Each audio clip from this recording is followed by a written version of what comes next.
Have you or somebody you've known ever expressed concern about how much gardening costs?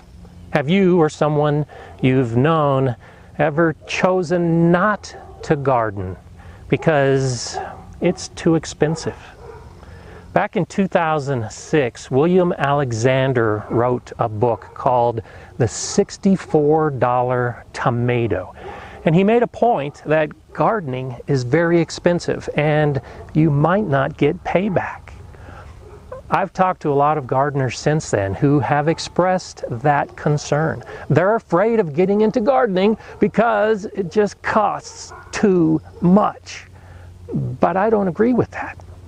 And today I'm going to discuss my thoughts and how you can avoid paying $64 for each tomato that you grow in your garden.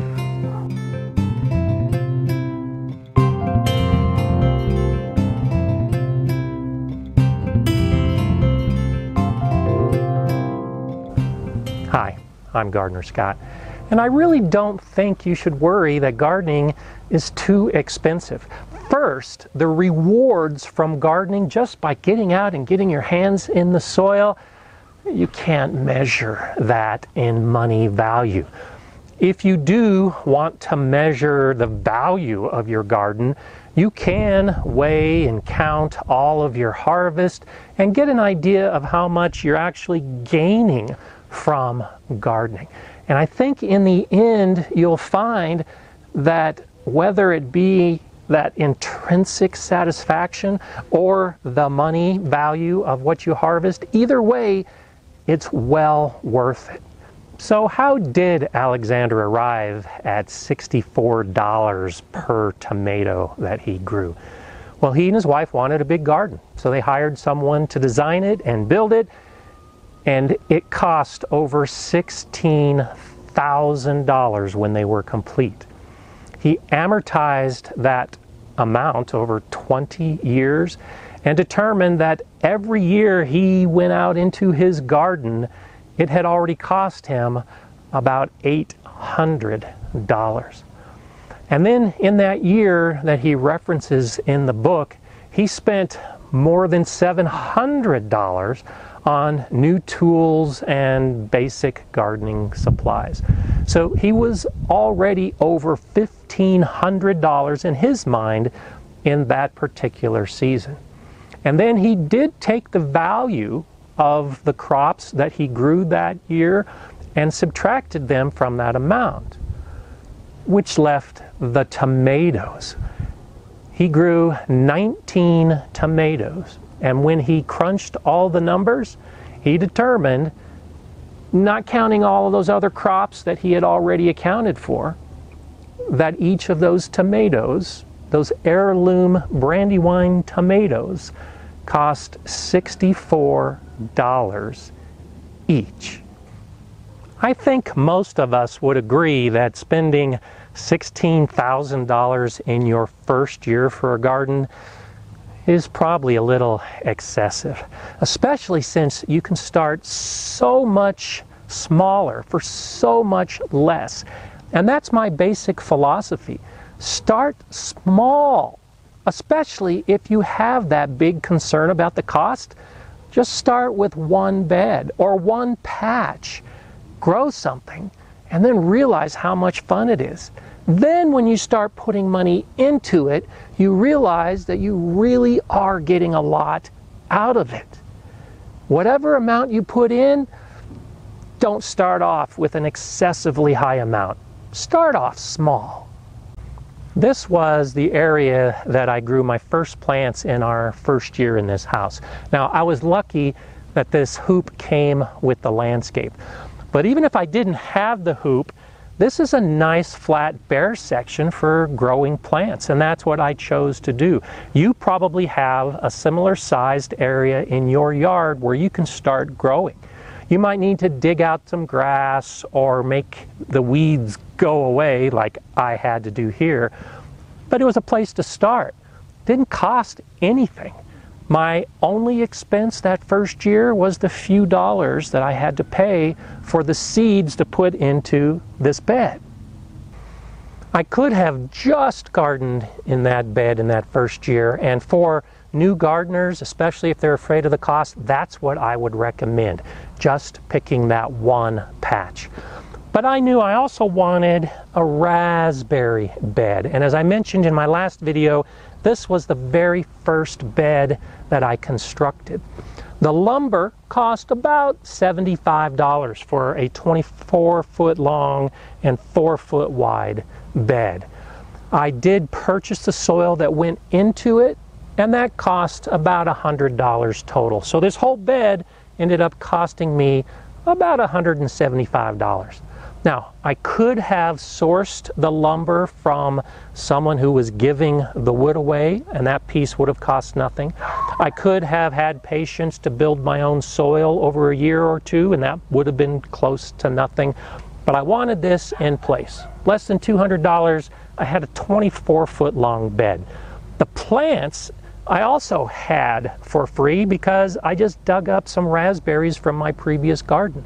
That's a great option. If you know someone who gardens, they're probably willing to give you some of their plants. If not, go ahead and purchase them.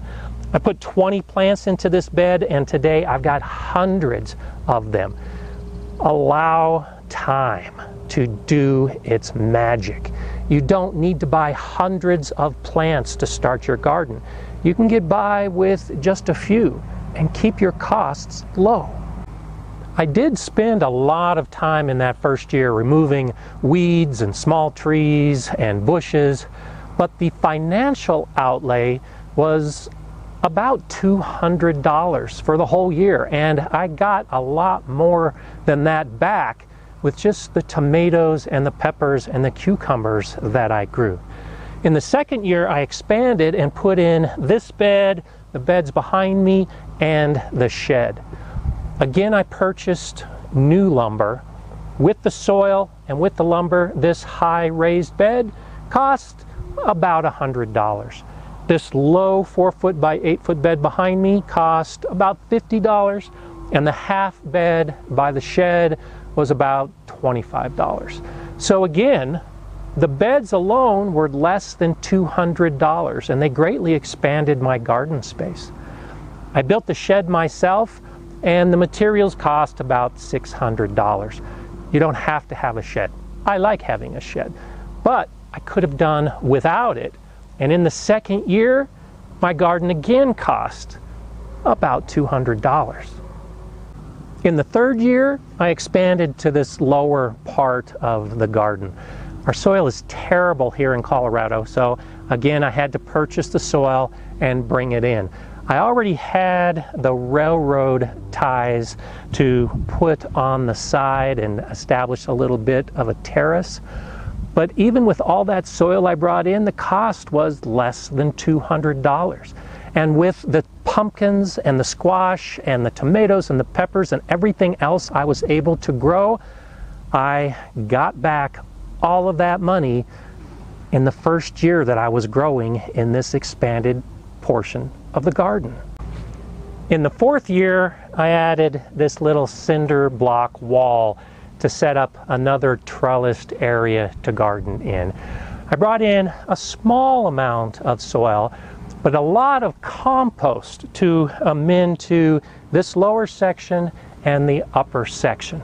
I was able to start growing some strawberries and some herbs in this area in addition to everything else that I'd already had. And what do you think the amount was for that fourth year? Less than $200. By now, there's no doubt you've figured out how I garden. I've spent about $800 over 4 years building this garden space. It could have been less if I sought out free materials and made some of my own soil and amendments. But all told, it's about $200 per year, and that's how I choose to do it. I could have started with $1,000 and done this all at once, but to do that, I would have had to pay somebody to do all of the labor that I ultimately did over those many years. The labor costs, if I had done it all at once, would have probably been $2,000 to $3,000. And I would have probably been forced to spend more on supplies because it would have all had to have been done. So estimating up, this garden would have cost me $5,000 to put in place in that first year if I didn't have patience. And if I didn't like doing all of this work myself, because I love doing all of this work. That's an example of how you can garden. You can do it all at once and pay for it, or just do it a little bit at a time and really save yourself some money. What I've covered so far reflects how much it costs to build a garden. And there's definitely alternatives. If you have a flat area and choose not to go with raised beds, the only cost is whatever you choose to spend to prepare the soil, which could be a fraction less than what I've spent because I had to bring in all of my own soil and build the beds. The other costs associated with gardening are plants. And the asparagus that I have growing here, I did purchase that and put it into place. But for the whole bed, it was about $20 worth of asparagus. The strawberries cost me nothing because I just transferred from plants from my previous garden. But if I purchased the strawberries, I could have started small with maybe $20 worth of the strawberries that I ordered online, and then with patience allow them to spread, because strawberries will easily expand and fill a space in no time whatsoever. All of the tomatoes that I'm growing in this lower bed, I grow from seed. All of the beans from seed. All of the peppers from seed. Almost everything I grow is from seed, and you save huge amounts of money if you can start your plants inside from seed, rather than paying a nursery or a garden center full price for a plant that they raised from seed. Another expense that you need to consider when you're beginning to garden or want to expand your garden is the cost of your tools. Now, I buy relatively good quality tools and I keep them until they just don't work anymore. My wheelbarrow, which I've used to move all this soil I've talked about, cost about $50 20 plus years ago. So if I amortize it out, I'm basically spending about $2 per year for the cost of my wheelbarrow. And it has many more years to go, so that cost continues to go down. A trowel to use in the beds, I bought a $10 trowel and I've had it for years and years. I bought a nice spade with a fiberglass handle that wouldn't break, and I've had it for years and years. So I haven't had to buy new tools in a long time. But in the beginning, I only purchased what I needed. A wheelbarrow and a spade for the beginning to build a garden. And then a trowel and some pruners as the garden grew. And then, of course, all the other fancy stuff that you choose but might not be necessary.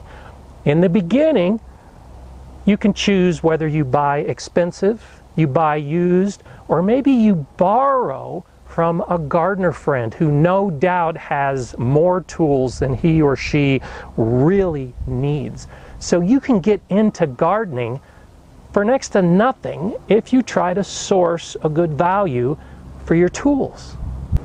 I take my time and just garden a little bit more each year. That really allows me to have control over how much gardening costs, which is why I have no fear that it's going to cost too much. Because if it's a bad year and I can't afford to expand my garden, then I don't. Or I choose to do it using some of those free methods that I've discussed. I'm willing to take the time to expand my garden. I'm also willing to take the time to learn about gardening, to try to do things the best way I can so that I'm not wasting seed or plants or anything that I have to purchase. And by doing that, it really gives me great control over the costs associated with gardening. And if I want to expand and I think it's going to cost too much, well, then I can choose to not do it. And then it costs nothing.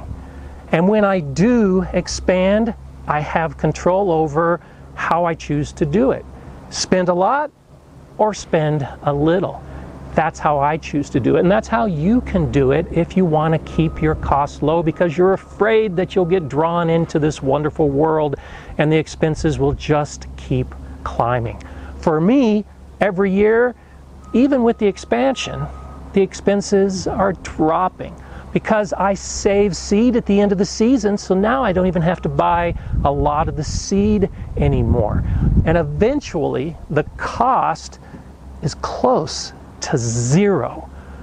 Starts off as high as you want it, but if you do it right, it can drop to almost nothing. If you have any comments or questions about how to do this or how I've done this, please let me know below. If you want more of these gardening videos, subscribe to the Gardener Scott channel. If you like the video, you can give me a thumbs up and you can share it. I'm Gardener Scott. Enjoy gardening.